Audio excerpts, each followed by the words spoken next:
Hello, my name is Ashley Garcia, and this is my Module 7 discussion. I'm going to be looking down because I'm going to be reading, and sorry for my voice, I'm still kind of getting over a cold, so if I do start coughing, that's why. So question one possible reason why intercultural travel can be difficult is because we are hindered from meeting the basic needs identified by Maslow. Do you feel that Maslow's hierarchy of needs is applicable to other cultures? Why or why not? I definitely believe that Maslow's hierarchy of needs is applicable to other cultures. The textbook states humans who are able to basically meet each of these 5 needs are assumed to live healthy, productive lives. The simple fact that he used the word humans means that we all have the basic needs, and whether or not they can be met effectively allows us to partake in effective intercultural communications. So basically, we are all humans, and therefore, in every culture, I believe that we all have a baseline of basic human needs, and whether or not they go to the extreme of what Maslow explained is not necessarily the point, in my opinion. I just believe that we, as humans, kind of follow this hierarchy of needs. Question 2. 4 different models of acculturation are reviewed in Chapter 9.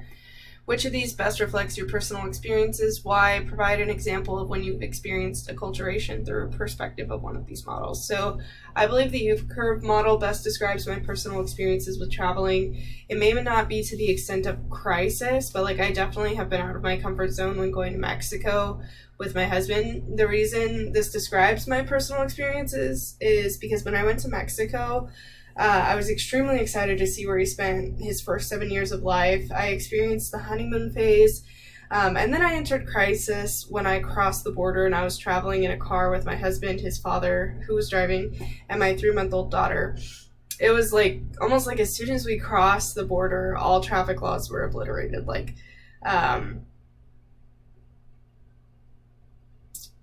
We were in a fend for yourself or get run over type of situation. And I was immediately uncomfortable, especially as a new mom. I didn't feel safe with my daughter in the car. The driving over there has no real rhyme or reason to it, and it's mostly chaos and not controlled. So I experienced acculturation through the U-curve model when I was able to communicate what I needed with my husband's father and his grandmother. For example, I needed a blanket for my daughter, and I was able to ask for one and received one, and ultimately my needs were met. Her needs were met, and therefore I was able to effectively communicate and adjust to the culture despite still being uncomfortable with driving experiences, or over there you can't flush toilet paper, and so you have to put your toilet paper into a trash can versus in the toilet. And so that was definitely something that I was uncomfortable with, but something that I ultimately adjusted to, no matter how gross it seemed to me. Going on to chapter 3. The question 3. This chapter takes a fairly positive attitude towards acculturation. Do you feel this is justified? Why? What about when a person or community is assimilated into another culture, losing their native culture? How does a person acculturate without assimilating?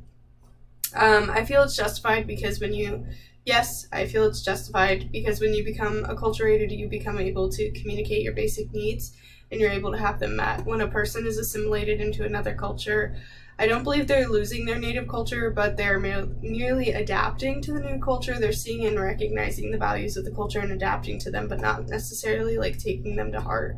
For example, the textbook utilized an example previously of a man who was confused why others wouldn't let him help them when they just wanted the elderly to be taken care of first. He assimilated to the environment without losing his own culture by taking care of the elderly first, and younger ones, no matter how injured, last.